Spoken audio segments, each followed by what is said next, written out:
Have you ever felt like the more you discover about your true self, the more frightened you become? That the deeper you look within, the more others seem uncomfortable around you? It's not just in your head. Society has always feared authentic self-discovery, not because it's wrong but because it reveals what others don't want to see. History proves it. From ancient mystery schools to modern psychology, those who pursued their true nature have been marginalized, ridiculed, or even persecuted. Carl Jung, one of the most profound psychologists in history, believed that confronting one's true self wasn't just difficult, it was terrifying. But why does this happen? Why does society resist those who seek authentic self-knowledge? Think about this.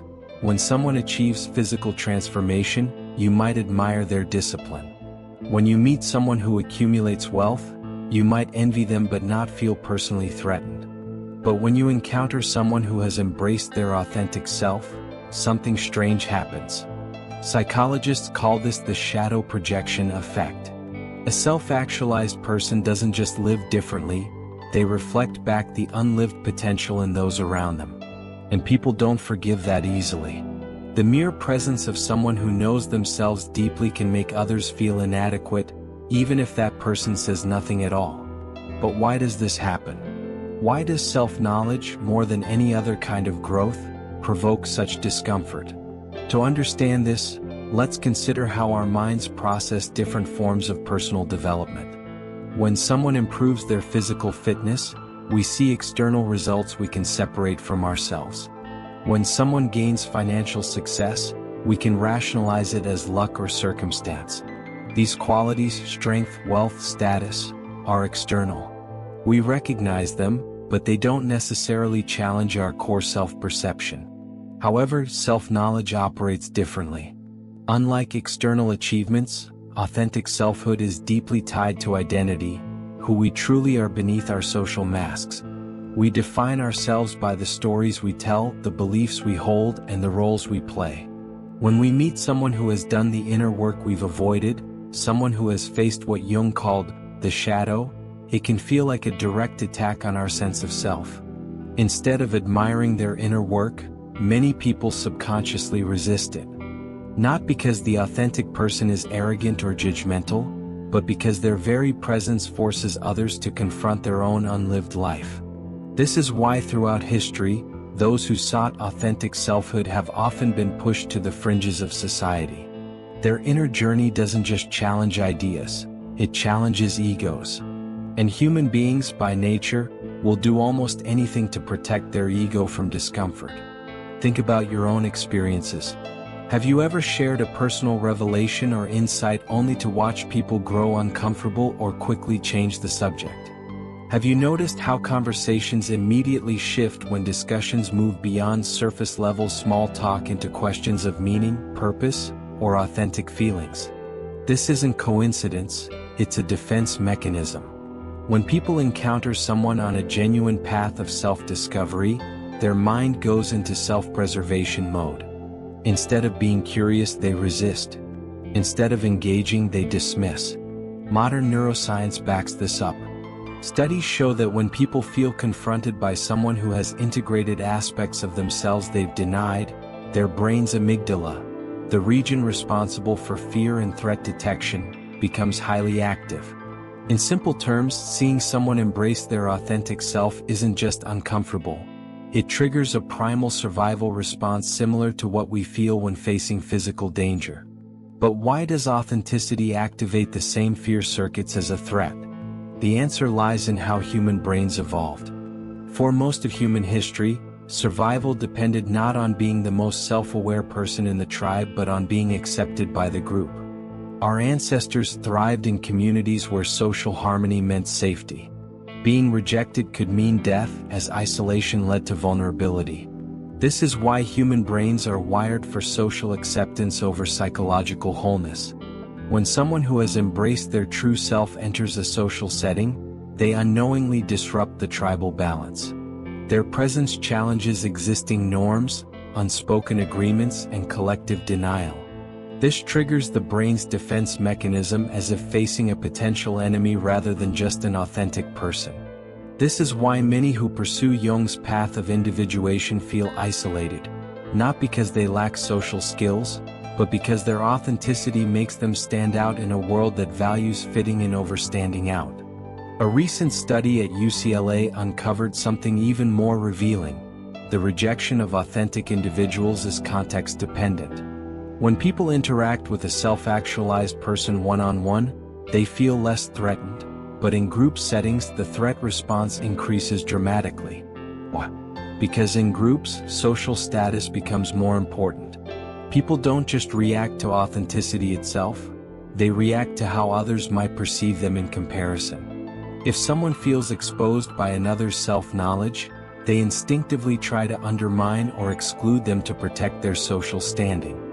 Psychologists have identified several cognitive biases that further explain why authenticity often meets resistance. First, the Dunning-Kruger effect.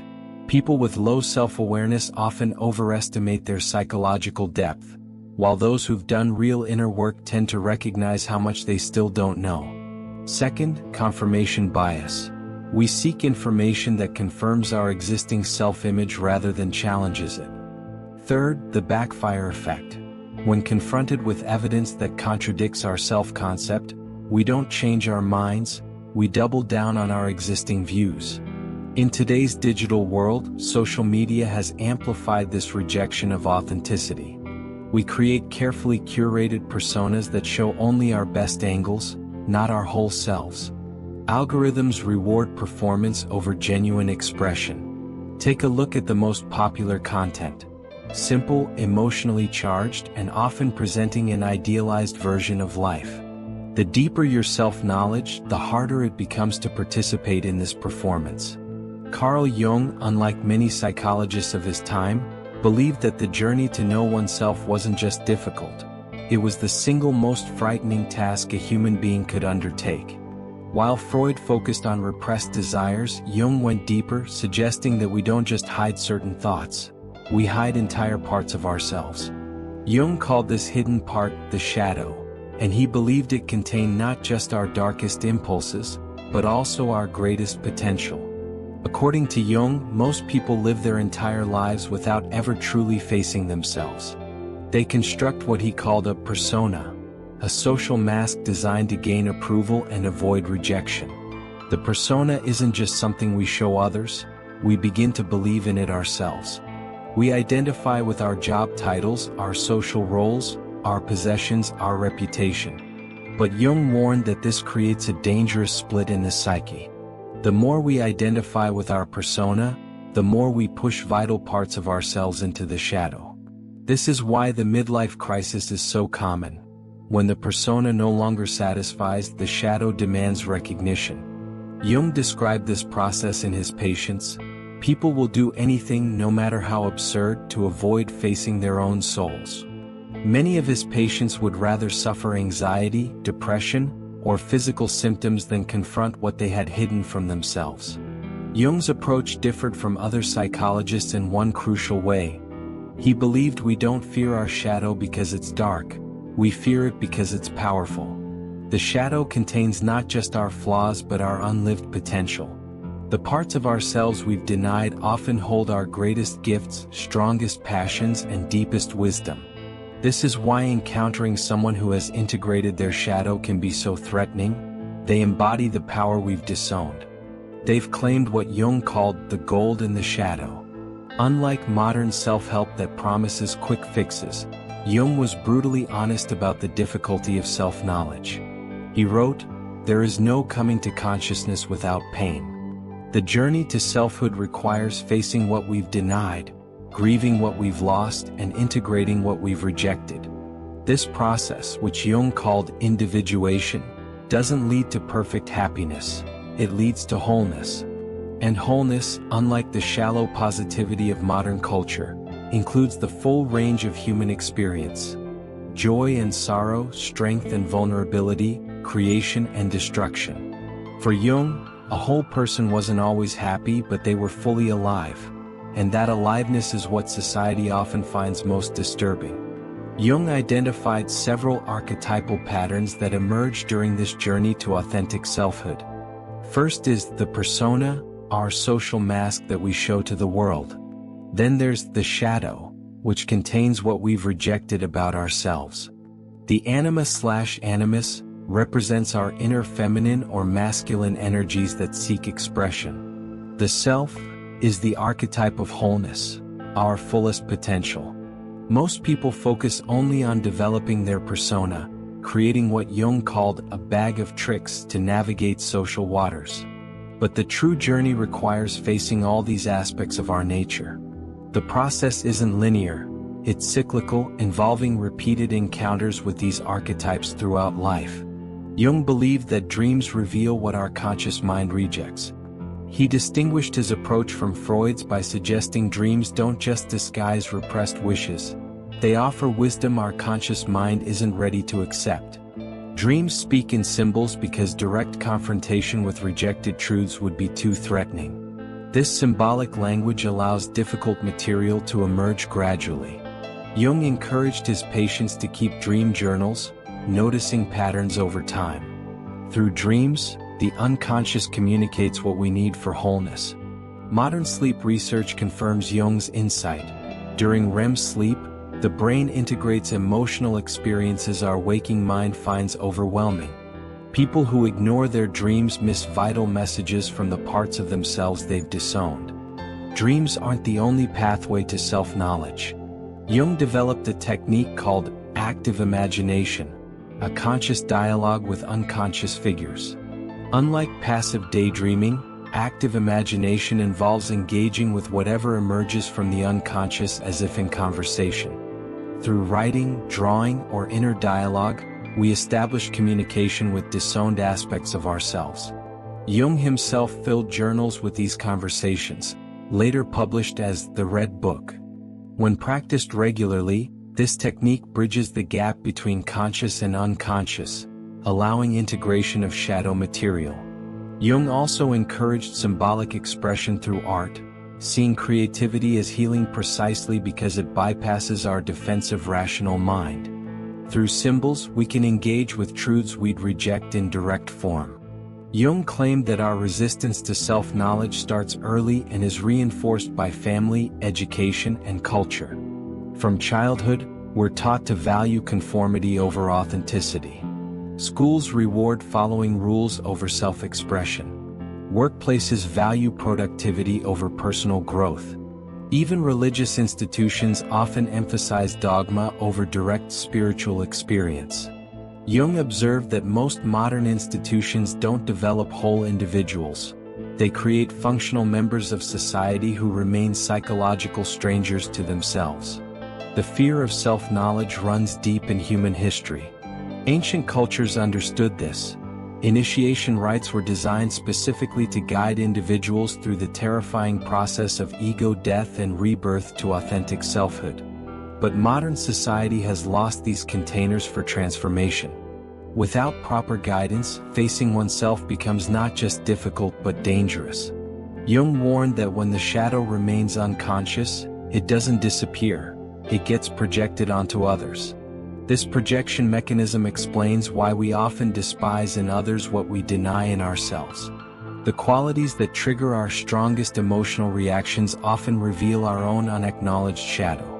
Jung's concept of the collective unconscious adds another dimension. Beyond our personal shadow lies the collective shadow, the denied aspects of the entire culture. Those who begin to recognize this collective shadow often face the strongest resistance. History shows this pattern repeatedly. Socrates was forced to drink poison for encouraging Athenians to question their assumptions and know thyself. His real crime wasn't corrupting youth but threatening the collective illusion. Galileo wasn't just challenging astronomy, he was threatening humanity's narcissistic belief in our central importance in the cosmos. His house arrest for 17 years shows how far society will go to maintain its collective denial. Buddha left behind wealth and status to pursue self-knowledge, ultimately discovering that the self we defend so fiercely is actually an illusion. His enlightenment didn't bring immediate followers but suspicion and rejection. Henry David Thoreau retreated to Walden Pond to live deliberately, and front only the essential facts of life. His contemporaries considered him peculiar at best, dangerous at worst. Mahatma Gandhi's commitment to inner truth, satyagraha, wasn't just political strategy, it was spiritual practice that threatened not just British rule but the entire concept of power through force. Frida Kahlo's unflinching self-portraits exposing her physical and emotional reality shocked a society accustomed to women hiding their authentic experience. Each of these historical figures shared a common fate. They confronted aspects of human experience their societies preferred to deny. They were initially rejected or marginalized, their ideas considered dangerous or insane. Yet now we recognize their courage as revolutionary, proof that society often punishes authentic individuals during their lifetime, only to celebrate them after death. This pattern continues today. Those who question cultural assumptions about success, relationships, consumption, or spirituality often face subtle forms of exclusion. Not violent persecution perhaps, but social penalty nonetheless.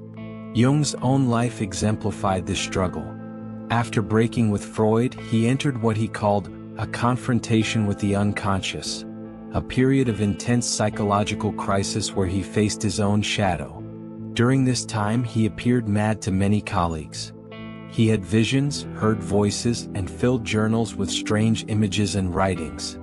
Yet this creative illness became the foundation of his most important work. Jung emerged with a deeper understanding of the psyche and a method for helping others navigate their own inner darkness. His willingness to face himself, despite professional risk, allowed him to develop analytical psychology, an approach that honors the soul's need for meaning, not just the mind's need for order. Jung distinguished between the little way and the big way of personal growth. The little way involves incremental improvements within our existing framework, becoming a better version of who we already think we are. The big way involves fundamental transformation, becoming who we truly are beneath our conditioning. Most self-help focuses on the little way, setting goals, building habits, improving skills. But Jung focused on the big way, confronting our shadow, integrating our disowned aspects, and allowing the authentic self to emerge. The little way is comfortable but limited. The big way is frightening but liberating. Jung believed true fulfillment comes not from perfecting our persona but from embracing our wholeness, including the parts society tells us to reject. What makes Jung's approach radical even today is his insistence that psychological symptoms often signal not illness but growth. Depression might indicate our soul's rejection of an inauthentic life. Anxiety might reveal where we've betrayed our true values. What looks like breakdown could be breakthrough, the ego's defenses crumbling to allow something more authentic to emerge. Jung wrote, "Be grateful for your difficulties and challenges, for they hold blessings." In fact, man needs difficulties. They are necessary for health. This perspective challenges modern psychiatry's tendency to pathologize psychological suffering rather than seeing it as potentially meaningful. For Jung, symptoms don't just need elimination, they need understanding. They contain messages from the parts of ourselves we've rejected. So what can we learn from Jung about facing our true selves despite social resistance?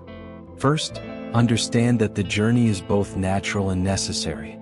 Jung believed individuation, becoming your authentic self, is what the psyche naturally strives for, just as an acorn naturally strives to become an oak. The discomfort you feel is not a sign something's wrong but that something's awakening. Second, find appropriate containers for your process. Jung emphasized the importance of symbolic expression through art, dream work, active imagination, and ritual. These practices allow shadow material to emerge safely rather than erupting destructively. Third, seek genuine community.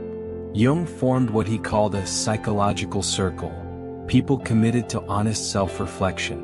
While mainstream society may resist your authenticity, kindred spirits exist who will support your journey. Fourth, respect the process. Jung criticized Western impatience and warned against rushing psychological development. The shadow isn't something to defeat but to integrate, which happens gradually through consistent inner work. Finally, remember Jung's wisdom that one does not become enlightened by imagining figures of light, but by making the darkness conscious. True self-knowledge isn't about becoming perfect, it's about becoming whole. If you've ever felt afraid to know yourself fully, you're experiencing what Jung considered the fundamental human struggle. Society doesn't fear self-knowledge itself, it fears what self-knowledge might unleash. But Jung's life work suggests that what we gain through facing ourselves far outweighs what we risk. As he wrote, "Your vision will become clear only when you can look into your own heart. Who looks outside dreams, who looks inside awakes." If this resonates with you, share your thoughts in the comments. Have you encountered resistance on your journey toward authenticity? Let's create a conversation. And if you want to explore more insights from Jung's revolutionary psychology, hit that subscribe button. We're just getting started on this journey into the depths of what it means to be fully human in a world that often prefers we remain comfortably asleep.